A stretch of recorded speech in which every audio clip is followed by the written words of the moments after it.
నమస్తే SR7 TV news కి స్వాగతం. అణగారిన వర్గాలకు అండగా నిలిచిన మహాత్మా జ్యోతిరావు పూలే వనపర్తి జిల్లాలో సామాజిక విప్లవానికి పునాదులు వేసిన ఉద్యమకారుడు, విద్యావేత్త, సంఘ సంస్కర్త జ్యోతిరావు పూలే గారిని జిల్లా అధ్యక్షులు గట్టు యాదవ్, జిల్లా మీడియా కన్వీనర్ నందిమల్ల అశోక్ కొనియాడారు. అసమానతలు లేని సమాజం కావాలని, అందరికీ విద్య వలనే అభివృద్ధి సాధ్యమని నమ్మిన మహనీయుడు పూలే అని వారు పునరుద్ఘాటించారు. దేశంలోని మహిళలకు విద్య ద్వారా కుటుంబం, దేశంలో సంస్కరణలు వస్తాయని, తన సతీమణికి విద్య నేర్పి మొట్టమొదటి మహిళా ఉపాధ్యాయురాలుగా తీర్చిదిద్దిన గొప్ప మేధావి పూలే అని గట్టు యాదవ్, అశోక్ అన్నారు. నేటి యువత మహాత్మా జ్యోతిరావు పూలే ఆశయాల కోసం కృషి చేయాలని పిలుపునిచ్చారు.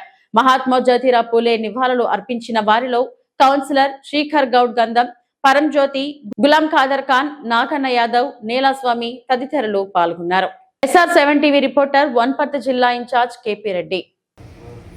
जोहार महात्मा ज्योतिराव फूले, जोहार जोहार, जोहार महात्मा ज्योतिराव फूले, जोहार जोहार, जोहार जोहार, जोहार जोहार, जोहार जोहार, जोहार. జయంతి సందర్భంగా బీఆర్ఎస్ పార్టీ పట్టణ పార్టీ ఆధ్వర్యంలో ఇవాళ వారికి నివాళులు అర్పించడం జరిగింది. మహనీయులు మరి భారతదేశంలో శూద్రులకు చదవద్దని చెప్పి మన ఆనాడు రాజరిక వ్యవస్థలో మరి వెనుకబడిన జాతులందరూ కూడా కులవృత్తుల మీద ఆధారపడి జీవిస్తున్న సందర్భంలో వాళ్ళకి ఎలాంటి విద్య అందించకుండా వెనుకబడిన వాళ్ళను వెనుకబడేసినట్లుగానే అప్పుడున్న సమాజం చూసిన సందర్భంగా మరి తను చదువుకొని మరి ఇట్లే ఆ మహిళలకు కూడా చదువు లేకుండా చేస్తున్న సందర్భాన్ని బట్టి తన భార్యకు ఆయన్నే గురువుగా మారి మరి ఆయనను చదువు నేర్పించి ఆమెను టీచర్గా మార్చి మరి బాలికల కోసం ఆయన చదువు చెప్పడం కూడా ఆనాడు జరిగింది.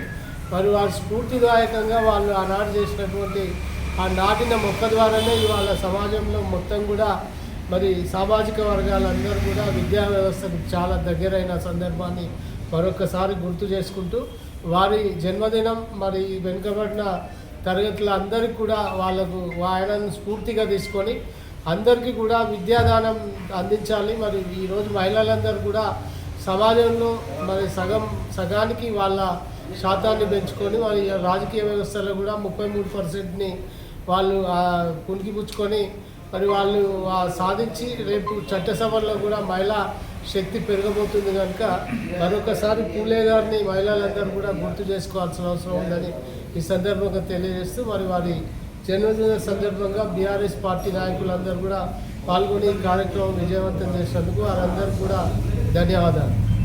మహాత్మా జ్యోతిరావు పూలే సామాజిక విప్లవానికి ఆద్యుడు, సంఘ సంస్కర్త, విద్యావేత్త. మహిళలకు విద్య కావాలని దేశంలోనే మొట్టమొదటిసారిగా మహిళా విద్య వల్ల కుటుంబం, దేశంలో సంస్కరణలు ఏర్పడి అభివృద్ధి చెందుతాయని నమ్మిన వ్యక్తి జ్యోతిరావు పూలే. తన ఇంటి నుండే మహిళల చదువు ప్రారంభం కావాలని తన సతీమణి సావిత్రి పూలేకు చదువు చెప్పించి దేశంలోనే మొట్టమొదటి మహిళా ఉపాధ్యాయురాలుగా చేసిన ఘనత మహాత్మా జ్యోతిరావు పూలేకి జరిగింది. మహాత్మా జ్యోతిరావు పూలే చేయడం జరిగింది. అటువంటి మహాన్నత వ్యక్తి జయంతి జరుపుకోవడం నిజంగా మన అదృష్టం. మహాత్మా జ్యోతిరావు పూలే గారు అణగారిన వర్గాలకు అండగా నిలిచి ఇవాళ సామాజిక విప్లవానికి, అదేవిధంగా బడుగు బలహీన వర్గాలకు జ్యోతిగా వెలిసినటువంటి మహాత్మా జ్యోతిరావు పూలే జయంతి ఈరోజు జరుపుకుంటున్నందుకు అందరికీ కూడా హృదయపూర్వక కృతజ్ఞతలు తెలియజేస్తూ, అదేవిధంగా మహాత్మా జ్యోతిరావు పూలే ఆశయాలు కొనసాగించడానికి నేటి యువత, ప్రజా సంఘాలు, అదేవిధంగా రాజకీయ పార్టీలు అన్ని కూడా కృషి చేయాలని సందర్భంగా మనవి చేస్తూ మరొకసారి మహాత్మా జ్యోతిరావు పూలే గారికి జయంతి సందర్భంగా